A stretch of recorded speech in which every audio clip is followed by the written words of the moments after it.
This podcast may contain adult language, adult situations, spoilers, and some brief nudity, so parental guidance is suggested. We have such sights to show you. After about 5 minutes of this movie, you're gonna wish you had 10 beers.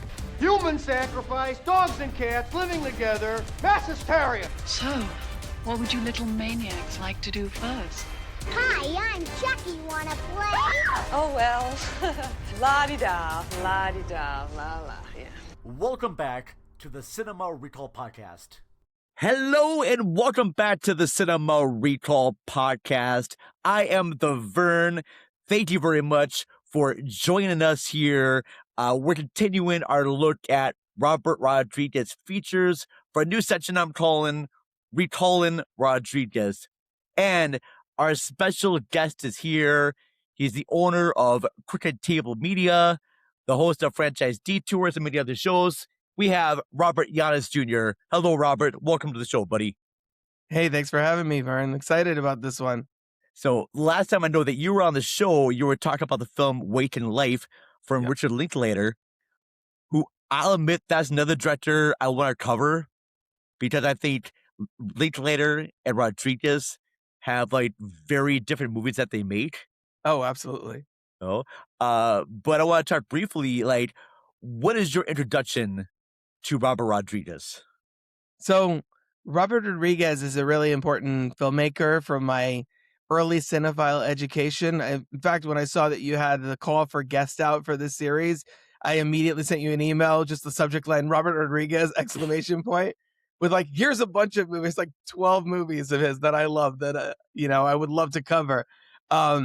And a big part of that is because I saw a lot of, many people of my generation did, I saw a lot of 80s and 90s action movies way too young that included Desperado, that included From Dusk Till Dawn. I think those two were really my introduction to him. I still consider Desperado one of my favorite movies. Canción del Mariachi and Antonio Banderas and Salma Hayek, like the two hottest people ever on screen in that movie. Yep. So I got really religiously into Robert Rodriguez films and especially the physical media releases in my early 20s, with Once Upon a Time in Mexico and Sin City and then the Spy Kids films, which we'll get to. He really devoted to sharing his knowledge of filmmaking to fans. He had the 10-minute film school on every DVD. He had in-depth commentaries. He really took you behind the scenes on everything. The Sin City release famously has the entire movie like time-lapsed and green screen, so you could actually see what was really on set. And then there's the whole the legend behind his whole one-man studio kind of thing. I have his book, Rebel Without a Crew, like sitting on the bookshelf over here. And he created Troublemaker Studios around the time of this film, I believe. Yep. Famously has like made his movies just in his garage in Austin. And with the technology at a certain point, made it a lot easier to do, especially movies like Spy Kids 3D, Game Over, and Sin City and things like that. So I really got invested in his sort of do-it-yourself style of filmmaking, that sort of guerrilla, like even though he had bigger budgets to work with, he kind of always felt like an indie filmmaker. So he was him and obviously Tarantino, who he's worked with several times in my early 20s were really Rodriguez was really my guy when I was starting to kind of get my hands around all that film could be. Well, the cool thing about Robert Rodriguez that I found is that he started making movies right away. Like most of their directors, they start off as writers first, and then they become directors. But Robert Rodriguez, he never like sold a script and used the money to make a movie. No, he basically just shot, wrote, and edited El Mariachi. And based on the success of that little indie film, he got money to make Desperado, and then From Dusk Till Dawn and Spy Kids and all that. And I've always really admired filmmakers that took that initiative and made the movies like themselves. And he didn't care what he had to do. I guess he had to like sell like plasma, donated blood, like and like medical testing thing. Yeah. And I think like him and like, I'm reminded of like, Kevin Smith when he made Clerks, Yeah. kind of do the same thing. Like, doesn't matter if it's successful or failure, he's going to do things on his own terms. And I Absolutely. respect that very much about him. Yeah, same. So, Linklater's another one, kind of with Slacker, like similar vein, started sure. small, kind of blew up as he went along. Yeah. Well, 100% with that. Well, before we get any more, we should let people know that we are recording this the weekend before the Oscars. All right. And just to change tone here a little bit, because we're going to get into Spy Kids soon. Have you made your predictions for the Oscars, Robert? Everybody is sort of, I think, I think stuck between what is the safe bet and what do we kind of want to see to shake things up, you know? Because I enjoyed both One Battle and Sinners. I think One Battle has the precedent to win Best Picture and Director. I kind of would like to see either Sinners get that or a split. Oh, I don't know okay. if that's gonna happen. I mean, ideally, I'm gonna say on record, just to kind of throw it out there, I'm gonna say Sinners for Picture and PTA for Director. I think there's gonna be some kind of I'm foreseeing a split, sort of what was it? Brokeback and Crash. I mean, that was a famously controversial one. But when you have sort of two front runners, a lot of times they'll split it off, and I could see that happening. You're probably right. I can definitely see, and it could go either way too. It could be Kugler for director, Yeah, and then one battle after another could. winning picture, or it could Yeah. be PTA for director, and then Sinners winning picture for sure. I made my bets, and I said one battle after another for picture and director. Yeah. So, and That's probably the smart bet, to be honest. I will probably be wrong and put my own foot in my mouth. All right, and I will completely trade that. But you'll tell by the time this comes out if I'm right or I'm wrong, because like I said Exactly. before, recording this before it's gonna be after the Oscars are done. So I'm probably right now putting my own foot in my mouth, being a complete idiot. So thank you to that. And also one more thing too, before we get into our episode about Spy Kids, I have to give a special shout out to the folks at Imagine Theaters, because last month they had me host a secret movie night, and my pick was Streets of Fire. Nice. Walter Hill, Streets of Fire. Got to screen it at a big theater. Whole bunch of people there that have never seen the movie before, and it was a big honor doing that. So I want to give a special shout out to Imagine Theaters, saying thank you for letting me host their secret movie night. I would gladly come back there again. I already got my movies picked out for next year, but that was a blast. So thank you to Imagine Theaters and to Tim there as well. All right, buddy, let's get into this Spy Kids. All right. What was your first time watching Spy Kids? So I saw this in theaters. This was actually a kind of a big movie for my household at the time. My brother is like roughly the same age as Daryl Sabara, who plays Junie Cortez in this film, and he was really into like spy stuff, and that was a big interest of his as a kid. So we saw this in theaters. It really resonated with him and with me. I think for me, it felt like distilling that energy that Rodriguez brings to Desperado and From Dusk Till Dawn, but like in a kid-friendly package. It has sort of a similar vibe at points, and I admire that he's trying to kind of carry that over. He's like, what if I do what I did in those like ultra violent movies in the late 90s, but more like something that my kids could see, but it still has that kind of zip to it, that kind of playfulness to it.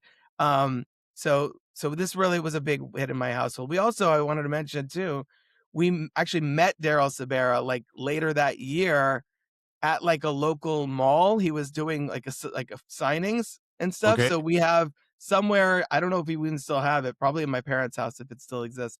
We have a signed Spy Kids poster by Daryl Sabara. So this was a big one in my house, and I know we'll kind of unpack it as we go through it. But Yeah, I mean, for me, I know around this time I have seen Desperado. I definitely have seen From Dusk Till Dawn, and I also saw El Mariachi. And also remember the section he had in 4 Rooms, the misbehaviors with the 2 kids. And when I saw initial trailers for this, I thought it was going to be the same kids from the misbehaviors, that section from 4 Rooms in this one. And I just thought at the time it was kind of surreal and weird to have like this family kids film from the same guy who made From Dusk Till Dawn, especially having that whole scene with Cheech Marin in the beginning, talked about kitty lovers and whatnot. Yeah. But I just found it to be just a really just strange thing. And I watched the movie, even though I know at the time I wasn't exactly that age demographic for it. Sure. But I really did enjoy it. It was a very kind of campy take on the spy genre. And I think what Spy Kids does for like sort of like high-tech spies is what Disney Pixar would later do with superhero movies in The Incredibles. Absolutely. Yeah, this is very Incredibles-esque. In fact, the loose sort of plot of this film is kind of what I want Pixar to do with Incredibles 3, where the parents get trapped and the kids have to sort of lead the rescue. But yeah, it is very much, and the sequel, the second one especially, really doubles down on it. It is kind of like What If Bond, but for kids in a lot of ways. Exactly. Well, let's do this right now. We're gonna get more into Spy Kids, but right now I'm gonna play just a quick trailer for the first Spy Kids. So here we go. Mommy's mimicking me! Mommy's mimicking me! They're 2 ordinary kids, except for one thing. Your parents are international spies. Something's gone wrong. My parents can't be spies. They're not cool enough. That's cool. Now, they're on a mission to rescue their parents and stop an evil genius. Gotcha! I knew this was gonna happen! Spy Kids, rated PG, now in theaters. All right. So Spy Kids stars Alexa Vega, Daryl, Sabara. They play Carmen and Junior Cortez. We also have Antonio Banderas and Carla Gugino. They play their parents, Giorgio. I'm messing up my Spanish pronunciation. I apologize. Giorgio and Ingrid Cortez. And I love how the movie begins, because the movie doesn't begin with like the kids. It starts with like this mission of how these parents met and fell in love. They were both trained assassins to take out the other person, and they meet on this mission. They end up falling in love, and they have kids, and they're telling their kids about the story. And I found it to be just a very nice little fun, romantic espionage action story about how these 2 met, but the kids don't know it's about them. Right. They just think it's just like the story about these 2 spies that met and fell in love. And it was actually the true story about how both parents met and fell in love with each other. What was your take on this intro, Robert? No, I love this intro. I think it's so fun. I think it's like it's Mr. and Mrs. Smith meets True Lies. Yep.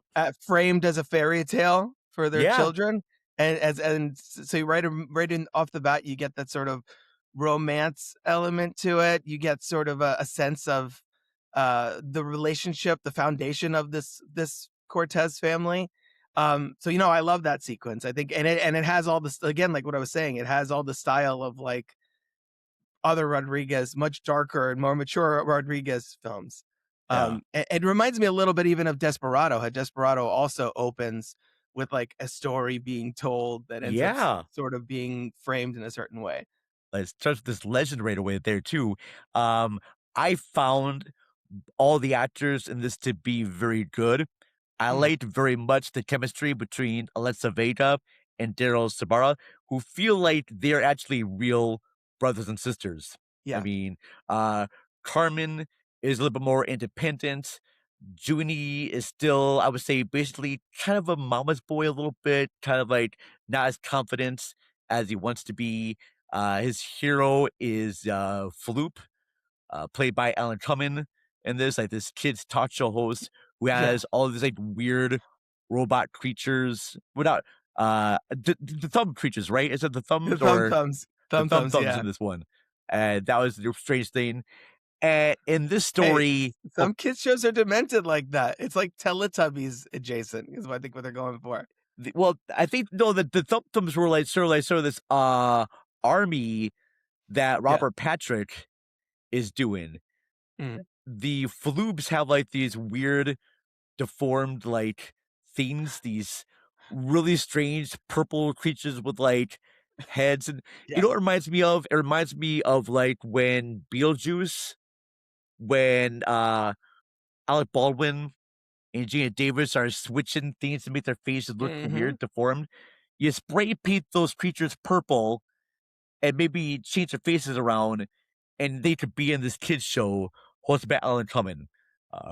The Maitlands are Floops Fluglies, is what you're saying. That's what it is. Floops Flukies, which is a great name for a show. Be the fact that came out in like the early 2000s. This is something I would see on Fox Kids. Like, remember like when you're watching Saturday morning cartoons and it would go into like this weird bumpers with a bunch of like weird creatures? That's what these creatures reminded me of. Yeah. Like these strange little things to like segue between your cartoon to the Lay's sugar cereal for some reason.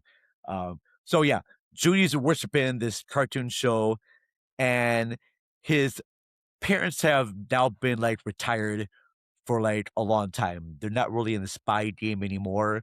But it turns out that there have been agents that have gone missing in this world, and they get called into a mission to try to like save them and to find something called the third brain is what they want to find. And during one of their missions, the parents do get captured. But before we get to that, we do get the dynamics of them kind of being like this family unit, especially when it comes to them at the school. And I know that Junior looks up to his dad very much, but there's like a moment where his dad has this confrontation with his other father, and he doesn't stand up for himself really. And I know Junie was kind of looking upset about it, and maybe that adds into his own like insecurities and how he's not feeling confident himself and whatnot. And also too, we did like this great, well, I wouldn't say so much great moments. It is the dynamics between, because I have an older sister, and I know at the time when I was younger, I hung on to my older sister very much because she was the only friend that I had when I was younger. And of course, my sister getting older, she wanted to play with her own friends. And so I was the one that was kind of got left behind. So both Carmen and Junie's interactions reminded me very much of like me with my sister, because my sister would be like, come on, Jason, keep up with us, all right? Just do this, all right? Come on, I want to be with my friends, leave me alone type of thing. And so I just found it to be a cool thing. I love it's this movie is, like you were saying, campy and over the top and silly and ridiculous in a lot of ways, but even so, it's grounded in one, the whole like family is the mission, which is corny but like a sweet message for little kids watching this. And then secondly, Gregorio and Junie have this whole arc about being themselves or like overcoming their fears. It's framed with Junie having all the bandages because he's got warts on his hands because he's so scared and sweating all the time.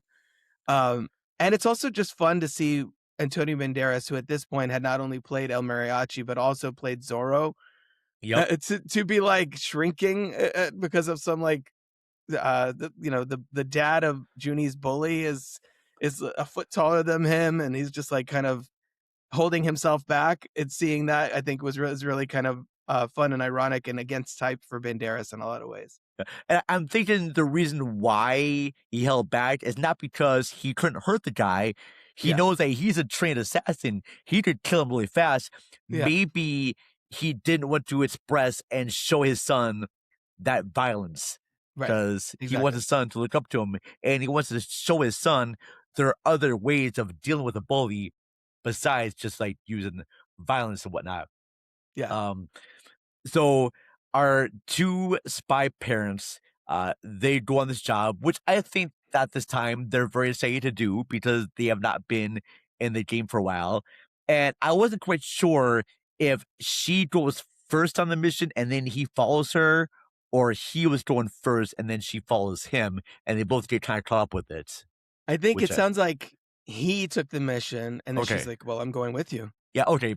It's So like, was him you've been start out of this a first. long time. We need to do it together, the other, And I have a 9-year-old, so I know what it feels like to be like, "Oh, we get to be adults again." Yeah, we get to go out there and do a kind of a taste of the way, the freedom that we used to have, and the spontaneity and stuff. So I totally get, especially now, relating to that now, having a Sure. 4-year-old and a 9-year-old in the house. I'm like, oh yeah, I get it. They want Yeah. to go and have their relive their heyday a little bit. Yeah. So this is kind of like a date night for them in a way, Basically. a weekend away. weekend away, just doing espionage stuff right there, which more than what's more you can enjoy. Exactly. So they go there and they end up being sort of like captured by Alan Cumming, and also Robert Patrick is in there too. And their goals are to take the technology of this third brain and make these copies of the president's kids. Yeah, an army of robot children. Army of robot children that can be like trained assassins that they can just put everywhere. And I guess these parents know the location of like this third brain, which is supposed to be the most powerful thing. That because right now the robot kids, yes, they're strong, but they're not too bright. Right. And they break down pretty easily. It's at this moment too where Cheech Marin comes in, as their uncle, but he's not really their uncle. Cheech Which is Marin a running gag in the sequels too, which I like. Rodriguez regular. That's the other thing too. He's very loyal, and he has Banderas, Cheech Marin, Danny Trejo, which I'm sure we'll get to in a second. Even like Robert Patrick is in From Dusk Till Dawn 2, Texas Blood Money, and things like that. So there's a lot of crossover with some of the other Rodriguez projects. So I always think that's cool. I think that's a very cool thing too, and especially for me, who is a big From Dusk Till Dawn fan. Yes. And seeing him go from that to be like to this like kids film. And the great thing too about Robert Rodriguez is that yes, he made Spy Kids for like a family unit and whatnot. But the fact that he brings in other actors from like more hardcore R-rated films into this one, and I think this was done at a time too where people were not looking up actors on the internet or knew about directors on the internet. So he wasn't worried about, hey, if kids see this movie, are they going to go back and see my other movies? Because I don't think kids had any interest in watching like From Dusk Till Dawn, like this vampire story and whatnot. And I thought it'd be kind of a cool thing. So the Uncle Cortez, or not the uncle, Cheech Marin, tells the kids that your parents have been taken hostage. We need to bring you to the safe house. All right. And they have them go into like this submarine type of thing. And it's like a closet. They go into a closet that then shoots off of the building, as it's like a escape sub, basically. It's escape sub. My favorite moment, and this sounds so juvenile, but it's a long trip to the safe house. And it has that scene where Judy uses the bathroom, and the toilet talks, and the toilet says, "Flushing your poo." And I'm like, now flushing your poop. Yeah. That just juvenile humor. And even at the time when it was in my early 20s, I'm like, okay, that's pretty funny. All right. And even watching it again, I'm like, poop joke. All right. That's pretty funny right there. And then they go there. I love when they're going away and Cheech Marin's character is like, your parents are spies. They've been kidnapped. And Carmen's like, my parents can't be spies. They're not cool enough. And they go away, bring them to the safe house. And when they get there, it very much looks like distorted and decrepit. And I love the fact too that Carmen has to say her full name. Mm-hmm. And I found it to be a cool thing. And there is a lot of respect and admiration and fun for the Latino community. Absolutely. And I got to play you just a quick clip from Robert Rodriguez talking about that aspect when he was making this movie. All right, hold on. I remember when I went to make Spy Kids, the studio was like, but why are you making them Hispanic? Why don't you just make them American? Well, they are American. They're Hispanic American. That was actually the conversation that they had with you. Because they understand they've never seen it before. Right. And you can't imitate until someone does it first. No one had ever, you couldn't point to a movie that had ever done it. Right. So this was the first. Yeah. So I said, no, they're American. It's based on my family. We speak English. We're American. But don't you think it might just appeal only to Latins then? It goes, I don't think so. But I couldn't point to anything that had already existed. Right. Well, a lot of time's passed since then. So then I finally said, okay, I came up with an argument. This is good. You don't have to be British to enjoy James Bond. And they went, oh. So yeah, by making it that specific, it becomes universal. So I said, okay, let's try it. And then there's like 4 of those now in a TV series. But you have to be, someone had to be first. But if I wasn't Hispanic, if I had just made them Hispanic, and they had said, you got to change that, I probably would have folded to get my movie made. That's why you need a filmmaker. That's why I've been trying to train more filmmakers. Because you can go pick it all you want and say cast more, diversity, but you need the voices to do it with authenticity. Right. To write a role that actually is written for, so that it actually can resonate. Yeah, I found it to be just a great thing, and I never even thought of them as being like Hispanic and Latino, even though I knew they were. That was not in my mind when watching it. But having that scene where Carmen has to say like her full name and take pride in her heritage, I thought it was good, and it kind of taught me about their heritage as well. Yeah. No, I mean, I'm half Cuban, so I was around a lot of Latino culture, but so I noticed that. But it's funny now that at the time it resonated so much, and the internet wasn't what it is now, because now today, if Spy Kids came out, it would get accused of being woke or something, because but it was like working at representation before we even necessarily had the terminology for that in the zeitgeist in the same way. So I love that he did that, and it does ring true culturally, like a lot of the stuff that the way that the characters act and the way they live and all of that stuff. And I think it does make it feel, it's that old thing that like the more specific something is, the more universal it is. It feels real. Something like, even this year with K-pop Demon Hunters and things like that, where it's very specific culture, but look at how it's resonated, because the emotions and the truth behind it kind of shines through. Yeah, very much so. So in the midst of a story, the kids get to the safe house. It looks decrepit. They go inside. Nothing's there. There's no food. And then they flip a switch, and suddenly the fridge is full of food. The pantry is full of stuff. They have like money from all currencies showing up around there. And we also kind of cut back and forth between the kids and Alan Cumming's character. And Alan Cumming is a host of a TV show, and it looks like he needs something. And his assistant is Tony Shalhoub in this one, and he really wants to be like the best show. And Tony Shalhoub is more interested in this government contract they have going on with Robert Patrick's character. So they're dealing with that. And then back over at the Hathaway house, we're introduced to Terry Hatcher, I believe, in this one, who says she's been sent by the agency to get them and, help the kids save their parents. But it's been a ruse, and Terry Hatcher's there to steal the third brain and to capture the kids. And the kids use their jetpacks to fight off the bad guys. And I guess the thumb men in this one are all wearing like black ski masks. You can't really see what's going on. And they escape using the jetpacks, which ends up like burning Terry Hatcher's hair, and it's this very like silly, campy kids fight. Because yes, this is a kids film. There's gonna be action in this, but it's not gonna be the type of action where there's like blood and like guts and like Right. people being in pain. It's not what this is.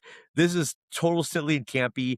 But I think that Rodriguez still used a lot of things he learned while making El Mariachi and Mhm. Desperado to stage these action sequences to make them comical. I think he's trying to do with the whole like Buster Keaton and almost like Jackie Chan style levels of like comedic fighting. Yeah. Yeah. It's also has the kid movie thing where the plot kind of happens by accident half the time, where the kids are Yeah. like, whoa, whoa, and then they end Yeah. up like stumbling into exactly what they need at exactly the right time, or like Junie loses hold on that rocket, and that's why Miss Gradenko like burns her own face off with it, basically like her hair off with Yeah. it. Yeah, it is very slapsticky in that way. What do you think about the visual effects in this movie? Now where it's 25 years on, obviously Rodriguez did a lot of it himself at this point for the Spy Kids franchise. How do you think it holds up? I like, okay, of all the Spy Kids movies, I do enjoy this one the most. It's the one I Mhm. still rewatch from time and time again because I just like the way it's edited. Yeah. I like the fast nature of it very much. Here's what Robert Rodriguez just has all these different type of tools, and he's just like, I'm gonna try this out. I'm gonna be in my sandbox, and I'm just gonna let go. All right. And what better way to do this than with a kids film? Mhm. Yeah. Because your expectations don't have to be anything serious because it's a kids film. So if it doesn't work out, he's not trying to make this into like a serious feature. Exactly. It's a crazy kids film. So if the special effects don't quite work out as well, kids are not going to notice. Maybe they'll Exactly. notice now, but at the time they're not going to notice. And even now you can appreciate the sort of like campiness. And this at the early age of CGI, where CGI was still not overused Mhm. as it is now. And it's weird because now we're starting to get back into the whole practical effects sort of thing. But this was a fun and exciting tool, this computer generated stuff. And I think that Yeah. he used it to the best of his abilities. Yeah, I agree. I think it at the time it was totally passable. Like, this came out the same year as The Lord of the Rings, The Fellowship of the Ring. Obviously, that had a much bigger budget and all Mhm. of that. But for what he does, I think kind of testing the waters by doing so much of it himself in his own studio with a kids film, I think you're right. It is lower stakes. And so if it looks slightly janky, it also fits the tone of these movies. Like it also fits the sort of campy nature of it. So if the effects look a little dated, it almost adds to the charm in some way, I Yeah. guess. Now, I maybe getting my part of my plot confused because where do they get introduced to Machete? So Machete, they have a picture that they got from their home Okay. where it has, I think Cheech Marin's also in the picture, if I'm not mistaken, but it's like from their wedding. And he's like, look, I was at your parents' wedding. And it said, and there's also a picture of him and Machete, and it says on the back, Machete and Ombre. And so they, I think, go based on one of the spy gadgets they're using says like a Find Machete product, and then Yeah. they sort of trace that back to his workshop, So do they and escape with that's those how they come across. do they escape with the jetpacks to find them? I think so. I Okay. believe that sounds right. This is what happens there. And I like no, this is even way before Machete's Machete and the Grindhouse Sure features, is. right? This is like the first introduction to Machete into the Spy Kids franchise, and I found it to be Sure. absolutely cool as hell. Yes. And of course, Machete was nothing to do with this little brother. And I like the fact too that Machete's problem with his brother is the same issues that Carmen has with her brother. And Machete's like, everyone says, look after oh gosh, Gregorio. Yeah. Look after Gregorio. Gregorio. Take care of Gregorio. Show Gregorio right from wrong. That whole thing. Yeah. And the sort of juxtaposition between what Machete's feeling and Yeah. Carmen's feeling is a nice little thing right there. And Yeah. Machete doesn't even want to like help out his niece and nephews at first of all. but then he ends up doing so, and uh, I this is where I get kind of like lost in the plot a bit because it's been like I know I saw this like just last month, and I know they're being hunted by the other robot thumb creatures, and And the robot doppelgangers, the robot Junie and the robot Carmen also. yes, they do so much. Forgot about adding there. So yes, they do the whole Bill and Ted Bogus Journey by They having do. robot versions, but better robot versions of Judy. Bad robot us's. Yes, Judy and Carmen, and they are the hunts, and they stop into this like shopping mall area, like this downtown area, and then battle happens between them, and then they for some reason find their way to where their parents' lab is.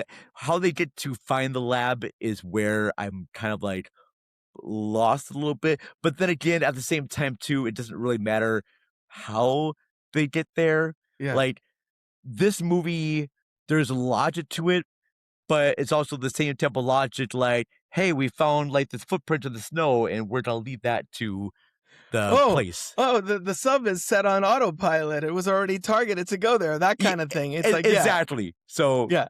Oh, and the end up dude getting over there, and then this is where I think it was Junie is able to know that like these guys are special like electric bubble gum. Yeah.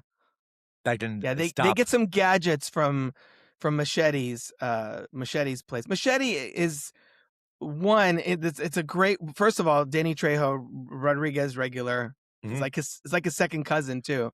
Yeah. I love Danny Trejo. Anytime he shows up in everything, I made it a point when my wife and I were in LA a couple years ago to go to one of his taco shops on Hollywood Boulevard. So I have a Trejo's Tacos hat. So I'm a big Trejo fan.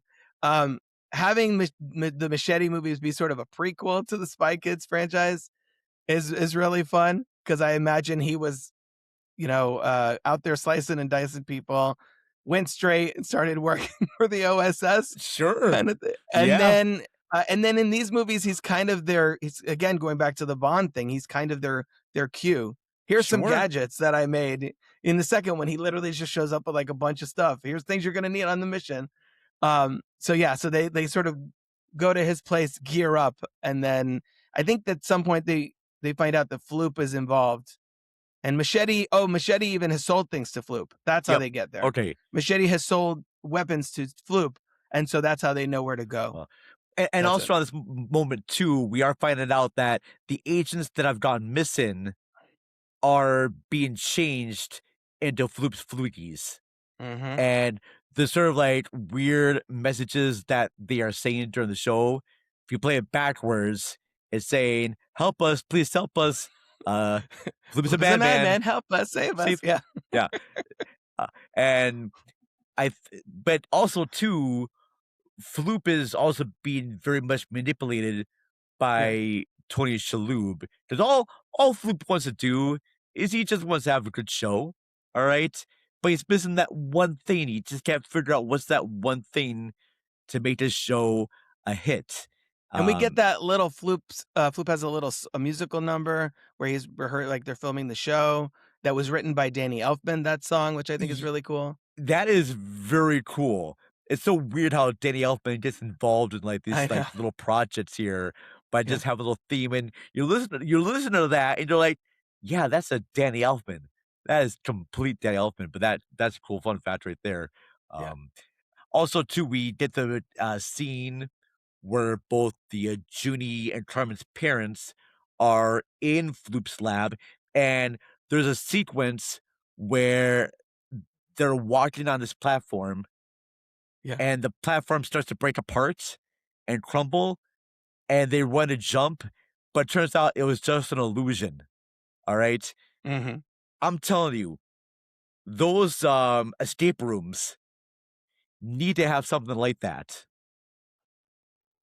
Do you imagine how cool that would be? Clear floor? Yeah. To have like a floor look like it's breaking apart, but it's not? Yeah. Or have the illusion that you think the walls are closing in on you, but they're not, and you have Yeah. to try to Yeah. Yeah. escape in time.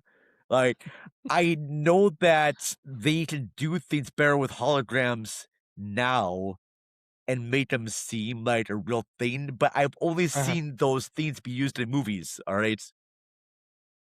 Right. Yeah, no, that's a funny gag when they're trying to get across the hallway and then it's an illusion. Because then it also comes back in later where he like thinks it's an illusion and the floor actually is missing and he Yeah. falls. Yeah. Oh, and then the kids show up there, and they're able to like stop the android versions of themselves by using that same type of like gum. This all powerful gum that seems to like stop them. Electroshock, I think, and they like Oh, spit it and it short circuits their systems. Yeah. exactly. And then we also get the element where Floop finds out that it is Tony Shalhoub that is doing this whole project, and he's the one that wants to like rule the world by helping out Robert Patrick with this whole element. The whole element where like these government agents wants to like use these kids for this assassination thing is almost like a red herring in a way. Like it's a plot point, but it doesn't really make much sense, but doesn't need to make much No. sense. Oh, Well, the whole thing with the villains is it's kind of like Tony Shalhoub is his character is named Minion, and he's styled like very Blofeld-esque. And so when it's revealed that he is actually the mastermind behind this, he's like, I assure you, it's Mr. Minion now. It's like it's so ridiculous, and Alan Cumming playing Floop as if like, what if Willy Wonka was a Bond villain? Essentially, yes, is a really fun kind of reversal. Oh, I love that. And then the parents and the kids, they team up together. The kids are able to help out the parents, and it becomes like this big family unit, and they're able Mhm. to stop them. They arrest the people who were involved. But what I like the fact very much is that Junie never ever loses faith in his TV show host. He still believes that he is a good guy. He Yeah. just made some bad choices, and he wants to give him the benefit of the doubt. Mhm. And I like the moment too where Floop says, "What am I missing? What's my show missing?" And they said, "It's missing children." And what better way they can use those android kids to be Yeah. the kids for his TV show? All right, and he gave all the agents back. I think one of the agents is that my judge. It sure is. Yeah. That is my judge. Okay, that's And he actually has a much bigger role in the second one. And yeah, I won't okay. spoil it for people that want to see Spy Kids 2: The Island of Lost Dreams, but Oh, we're gonna get a little bit. We're gonna get a little bit of Spy Kids 2 and 3. But so yeah, they save the day, and this is where we get our cameo appearance from the head president of this spy organization, played by George Clooney. Mhm. George Clooney making his second appearance in a Robert Rodriguez film after From Dusk Till Dawn. And I thought it was great with him putting the black little sensor bar around his Yeah. eyes, but you cannot mistake George Clooney's voice for anything else. Not at all. So, yeah, so now they're a family that goes on missions, and I like the fact that when he calls up, he's like, "I got a mission," and the parents are thinking, "Oh, this mission's for us," but he's like, "No, this mission's for your kids." All right. Yep. And they're basically this happy family, and I know I probably left a lot of stuff out of the plot because there's like a lot of like action sequences, and it's kind of hard for me to Yeah. describe action sequences that go on. But yeah, basic plots is that the parents get kidnapped and their kids go and save them, and then they all join up as a family. But I will say this: I think that Carla Gugino and Antonio Banderas, Daryl Saba, Alyssa Vega seem like they are like this real family unit. All right, Mhm. they're not Yeah. like these actors who are pretended to be family. I fully believe them as being a family. And in fact, I almost kind of wish this had like a TV series to it Mhm. because it Yeah. had that vibe of being like the sitcom. Yeah, they did like an animated show later on, but yeah, it does have that sort of kicking off a series energy to it. And I think child acting can be very divisive, but I feel like what Alexa Vega and Daryl Sabara have to do here, they, like you were saying earlier, they nail the dynamic. I don't think then they have to carry enough of the emotionality of the movie, but not so much that it then becomes cheesy or anything on their end. You know what I mean? Like they feel authentic enough as kid performers in this film. And I think the charisma between the two of them really has to carry it in a lot of ways. And I think they do a really good job at that. And be the fact that, Rodriguez is a father himself with other kids, he probably made the environment to be very fun. Yeah, to be very absolutely. playful, and that let the kids be able to like act better than what they have been. I definitely want to get into the other projects that Daryl, Sabara, and Alyssa Vega have done after Spy Kids, but I want to get a little bit into Spy Kids 2, The Island of Lost Dreams, and I'm going to play just a quick little ad from that. New on DVD and video. No job is too hard. No mission too big. And no spy too small. Let's rock. Now, these top secret kids are on a new mission of fun. Spy Kids 2, The Island of Lost Dreams Collector Series, rated PG. Now on DVD and video. I love that the music they use for that is the same music from the propeller heads that was used during the big shootout sequence in The Matrix. Nice. I do it the movie too. I believe that Spy Kids 2 Island of Lost Dreams is Rodriguez's tribute to Ray Harryhausen. Absolutely. Yeah, for sure. All right. And I think as much as I like the first one, this one has a lot of elements that I really like about it. Because I think that, oh gosh, no, we got Steve Buscemi in this one, who is creating all of these like creatures that have become lost on this island, and our spy kids have to like find it and investigate it. Honestly, I don't quite remember. It's been like a long time since I've seen the second Spy Kids. I know exactly how they get there. But I know that there's like these two other spies that are more have high tech, and I guess both Junie and Carmen, they want to be.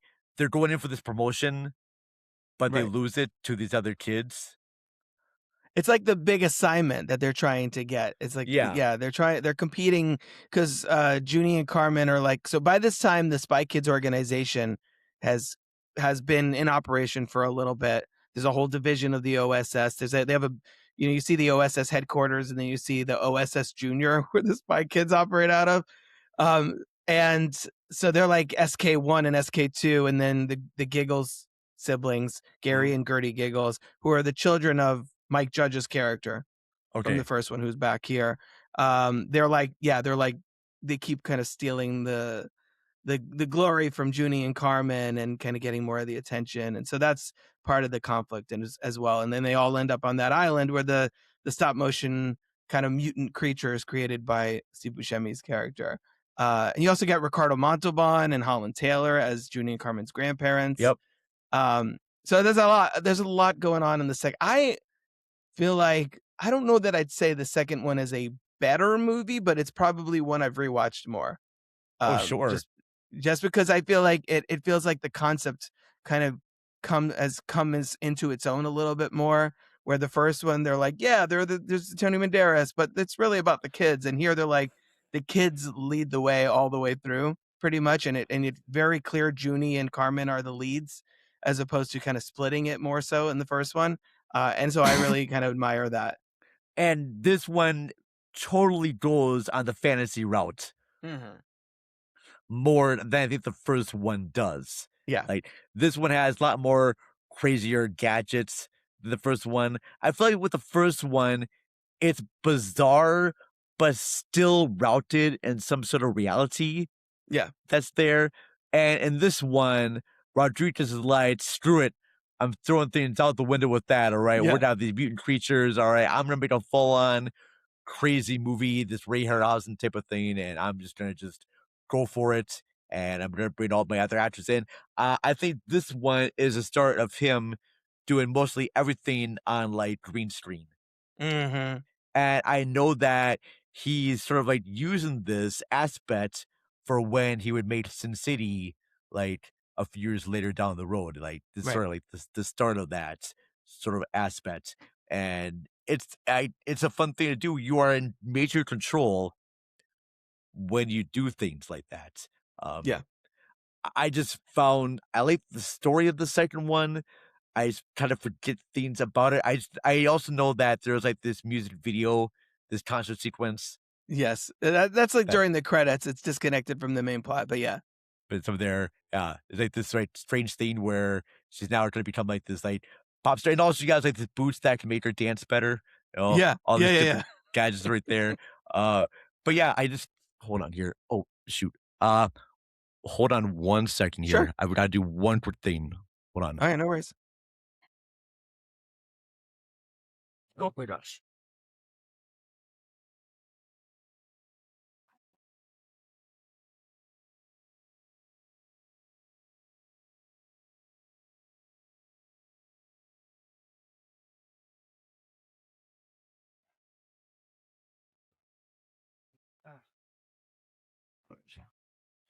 All right, hold on here. Mhm. I can't believe. All right. Ugh. All right.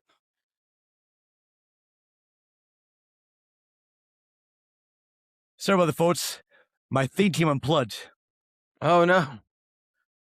That was a bad host right there. I completely forgot that my my power club, my power supply is like, you have no power, but what happened to my power Oh, supply that no. was there? All right. Oh gosh.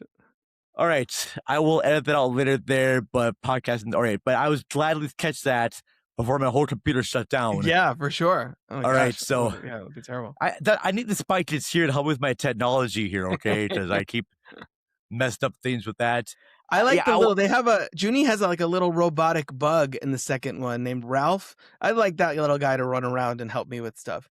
He could Okay. have just gone and plugged it in for you without you even having to get up. Like Ralph, Ralph, plug its power supply, whatever. where are all these technologies that we need here? Right. When we do this episode. So, Spy Kids 2, like I said, I didn't want to touch too much on it though, because I don't think Spy Kids should become a franchise. I stretch my loyalty to this franchise for 3, but then beyond that, I'm like, you lost me. Because I think 2 and 3 especially coasts on the charisma of the characters, our buy-in with the story, and then after that, when they start rebooting, when he reboots it in 2011 with Spy Kids All the Time in the World, and then in Spy Kids Armageddon in 2023, I'm like, I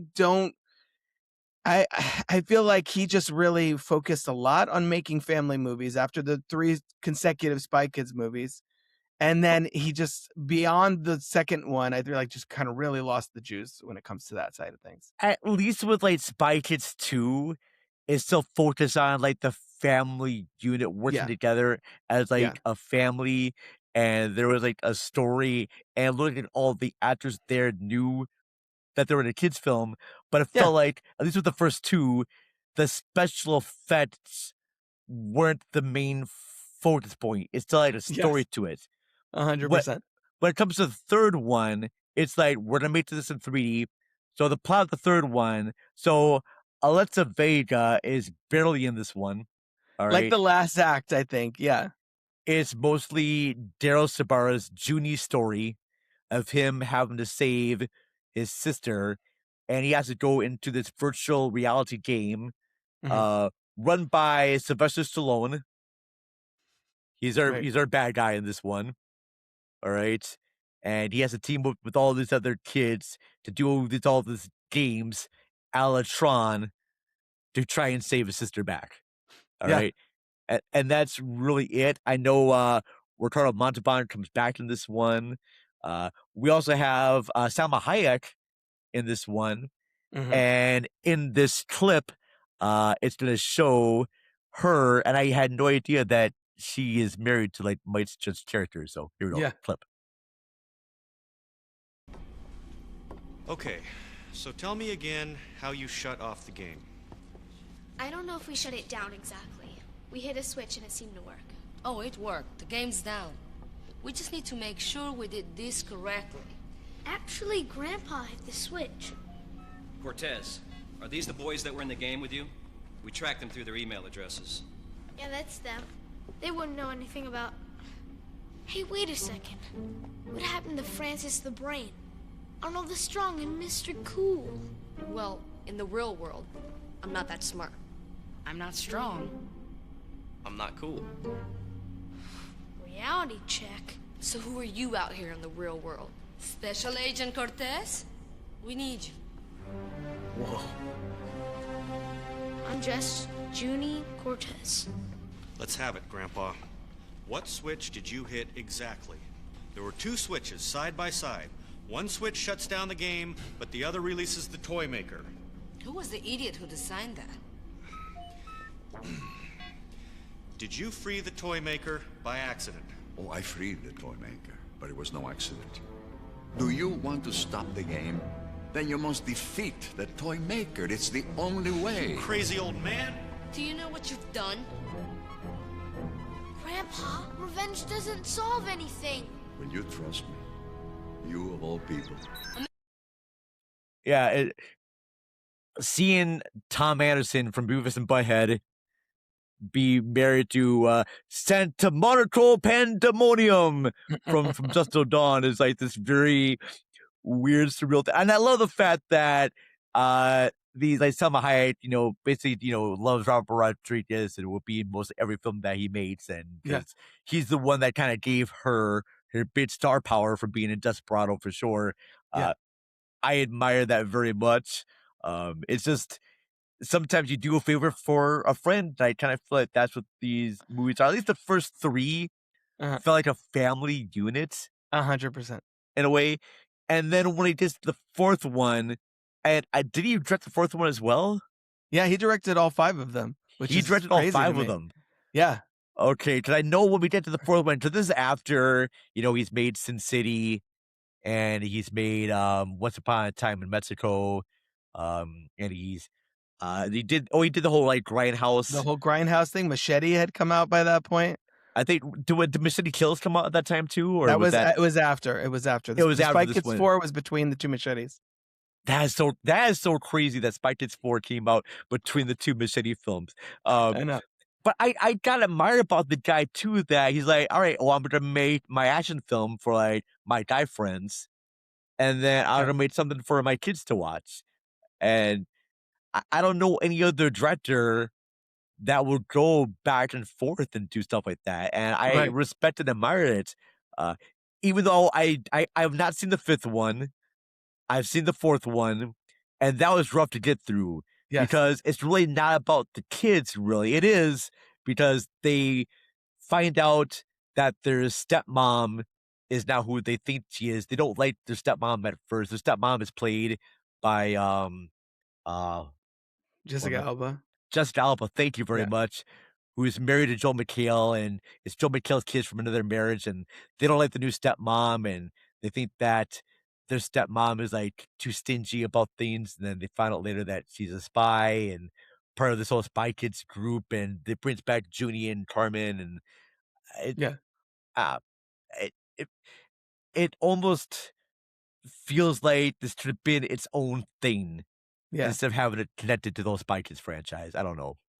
Yeah, like I said, so much of what works about these first 3 is the chemistry with the 2 kids and also the parents and the sort of larger community. And that's really what Spy Kids 3D has, this really, it ends in this really cheesy sort of montage of, we need to call in, we need help to take out the toy maker. who we calling? Mom and Dad? No, we're calling in everyone, and all the characters from the 3 movies show up to help them to fight against the toy maker. And there's a real sense of what you were saying, like, you know, Robert Rodriguez, and it's like they're on screen family, but then like there's a community of all these actors and collaborators on those 3 movies. And then when you get to the 4th one, and it's like tangentially related, but it's like it's you've lost the whatever magic you had even left over in the 3rd movie with that. I feel like it kind of it's been too long, and it's already post Shark Boy and Lava Girl. Yes. Which again, that was sort of where I was like, I don't know if his kids movies are for me anymore, because I think we did see that. I think I did see that in theaters as well, because I was like, all right, I don't know about this, but sure. And then afterwards, I was like, okay, maybe not so much with the Rodriguez kids movies. Did you see Shorts? I think I tried to at one point on like Netflix or something, and I don't think I ever finished it. Okay. But yeah. Maybe we may do the one, maybe for our Patreon show. Maybe we'll do those other ones. I'm not quite sure yet, because those may take some time. But also, around this time, too, Alexa Vega and Daryl Sabara are doing other movies. Yeah. Besides this. And I remember Daryl Sabara is his last name there, I believe. Yeah. He was in a movie with Robin Williams called The World's Greatest Dad, directed by Bobcat Goldthwait. Mm-hmm. Have you seen this movie? I haven't seen it, but I know of it. Okay, so Robin Williams plays the dad to the worst son ever. Daryl Sabara goes way against type and plays this like complete a-hole. All right, and this son ends up having an accident while pleasing himself and dies. All right. And Robin Williams has to show the world that, hey, my son's actually a good guy. He's not this bad. Therefore, he's like trying to be the world's greatest dad, even though the kid treats him like shit and treats everyone bad. And it's just so weird to have like this kid, this, nervous kid, Judy, be like this foul mouth, complete jerkhole. But he's good. I think that the movie is fun. It's definitely got that dark Bobcat Goldthwait humor that he has for features, especially like God Bless America. And then Alexa Vega, I remember her other big movie was Repo the Genetic Opera. And it's this rock musical. Anthony Stewart Head, I think, from in Buffy the Vampire Slayer, Giles. the guy who trains Buffy, he's in there, and he plays a guy who collects organs from people who cannot pay their loans, because it's set in this future where diseases become rampant and people are doing like these surgeries on the black market. And if you take out if you need like a new heart or new lungs, they would give this to you. But if you're not able to pay the monthly rent on them, then they hire this assassin, this repo man, to get the lungs and heart from you. And it's a musical. It's a very fun musical. I love the sequences in this, and Alexa Vega has a few songs in this, and she's a good singer. Yeah, she really is. So I remember her from she sang the aforementioned credits song in Spy Kids 2. So yeah. Well, but I think this one too, she definitely goes more into her own, because she plays like the daughter of the Repo Man. It's got Fame opera singer Sarah Brightman. In this. We have Bill Moseley's in this too. We even have Paris Hilton in this, and probably one of her best acting roles ever. Nice. Is in Repo the Genetic Opera. That's right. Paris Hilton actually does do a good acting job in a movie. All right. But Alexa Vega is one of the main stars of this. And then I also know that Alexa Vega, she does return in another Rodriguez film for Machete Kills. Yeah, and Daryl Sabara is in the first one too. He's like one of the one of the like townspeople or whatever who sort of aligned with Jessica Alba's character, or no, with Michelle Rodriguez's character in that film. She's like a revolutionary, and he's like works with her a lot. So yeah, it's cool to see them as adults re-enter Rodriguez's filmography in such a very different light. Yeah.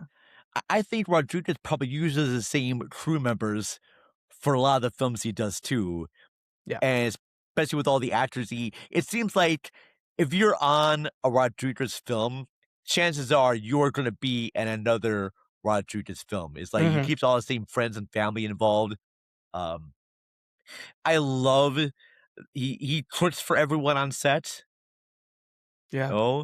He makes it seem like, hey, I'm your dad, and we're just gonna have a fun time hanging out with family, and we're gonna make a movie together. Yeah. Yeah, absolutely. You know, do you have anything else you want to say about Spy Kids before we wrap up here? I think it's interesting because when people talk about Robert Rodriguez movies, you so often end up with like the El Mariachis, the Dust to Dawns, Sin City, even Grindhouse or Alita or The Faculty. But I feel like Spy Kids kind of gets forgotten in a lot of times because it's so outside of the realm of what he's best known for. But I think it's also quietly his most successful franchise in a lot of ways. Oh, sure. Like that first one made over $100 million on a $35 million production budget. Back when $100 million was meant something. Back when that was like you remember back in the day when like, oh, a movie hit 100 million, certified hit, etc. Not the case anymore. But back in the day, all three of those movies, even the third one, I think made like at least close to 100 million. They re-released the first one in theaters in August of that year, like 6 months later, to like give it a little extra juice at the box office. That's how big it was. Because I was actually working at my local AMC throughout 2001 through 3, so I saw all that kind of like firsthand. But yeah, I think I would recommend definitely people that haven't seen the Spy Kids movies in a while to at least give like the first two, and then if you really feel like you're plugged in, pun intended, then give Game Over a run, because I think there's merits to them, and like you said in that clip that you played, I think it was kind of quietly groundbreaking at a time, and it's sort of, I think, been diluted by the kids movies, Spy Kids or otherwise, that he's made since these first couple of Spy Kids. And that's why I want to put this episode after our episode on Desperado with Isabel from That's Potato Suit podcast, because I want to show people like the differences in his style of movies. Definitely. Because Desperado is kind of all shot in like location, and like special effects are done with everything in camera. And in this one, it's sort of the start of him using like more computer generated effects. And it still is his same style. I mean, he still helped compose the music for it. They're both released by the same this was his he did this for Dimension, because Desperado was done from Columbia, and Dimension also helped release Grindhouse and other features. So he still has the same style. He's just using different tools to tell a story. Plus, I'm always going to admire filmmakers who decide to go outside their comfort zones and make something that they're not used to, or like their audience isn't used to. So the fact that you make a movie for families and kids, I found to be just very kind of ingenuous and also kind of heartfelt too. And I think all filmmakers should try and make a movie for kids, because it's very challenging. And I think what Rodriguez does, especially with the first Spy Kids, is that he's able to ground it in like a reality, but have it be silly and campy and fun. All right. Like, I don't watch Spy Kids and have any type of serious no sense Right. with it. You're just having fun with the characters. Yeah. I think it's also, not only just like kind of wish fulfillment for little kids watching Sure. these movies to be like, oh man, I wish I could be a spy or a superhero or whatever. But it's also like a gateway genre wise, where you see these movies and you're like, oh man, I like spy movies now. I like sci-fi movies now, or fantasy, like we were talking about with the second film, or whatever. And it still plays 25 years later. My 4-year-old was completely wrapped by the first Spy Kids. Oh, And sure. so I mean, it still works. And I love your point about filmmakers trying different things. You could remember Martin Scorsese made Hugo and then made The Wolf of Wall Street. So Yes. it's always good to sort of stretch your legs when it comes to that. Hey, maybe Tarantino's last film will be a kids movie. Who knows? I don't know. He's a That would dad be now, because so Tarantino, he wasn't really watching kid stuff. He was going to R-rated films when he was like That's 5 or true. 6 years old. So I don't know what type of like kids filming. I don't think Tarantino has ever watched a kids film at all. So maybe Willy Wonka and the Very Chocolate possible. Factory. So maybe that's the only kids film he's seen. But Yeah, exactly. He could Uh, direct Chalamet for Wonka too. maybe. Who There you knows? go. All right. Well, this has been like a big blast to have you on here to talk about the Spy Kids films very much. Please tell everyone what you are working on in the month of April. Yeah, in the month of April. So let's see. I'm on a lot of my shows are on sort of a temporary hiatus. I do host, as you mentioned, franchise Detours, where we believe no movie series travels in a straight line. Close Watch, where we get to know our guests by the movies they love, and then I co-host Back to Bluey, where we talk about the animated. Speaking of family entertainment, we talk about the animated series Bluey. I co-host that with Darren Lumberg from Nostalgia Cast. And we talk about episodes of that show from a perspective of not only men, but dads and students of pop culture. I also, really big thing that I want to get going in April again is I started a YouTube series on the films of Mel Brooks, and Mel Brooks is turning 100 this year. And so I want to really kind of get back on that. So hopefully, people following me on social media, that's at Crooked Table on Blue Sky, Instagram, and Threads. Hopefully I'll have some updates on some of those things coming soon by the time people hear this. I'm definitely interested in that Mel Brooks series, especially like Young Frankenstein, Right. Blazing Saddles, Spaceballs, probably still my all-time favorite Mel Brooks movie. I know So that good. his other ones are classics, but Spaceballs for me, that's like my number one film of his Spaceballs for was sure. hugely formative for me as well. Yeah. Oh, well, that's cool. I will post links in the show notes where you can find all of Robert Yaniz Jr.'s show. Sorry about that, Roberts, but It's all I'll good. post links in the show notes about those. Definitely check them out. As for Cinema Recall, we are continuing our look at Robert Rodriguez features. Check out our past episode on Desperado with Isabel from That's Bodacious Dude. Our next episode is going to be on From Dusk Till Dawn with Aaron Newworth from Out Now with Aaron and Abe. So check that out. We're going to be covering the vampire flick From Dusk Till Dawn. And then as we go through this series, I know we're going to be covering Alita Battle Angel with Ryan Luis Rodriguez from One Track Mind and Reels of Justice. And then I'm also preparing work for a new audio drama that I'm doing with the Breakfast Club. So we're getting things ready for that. But yeah, and then we're going to be I'm posting my random thoughts on movie Insomniac every month.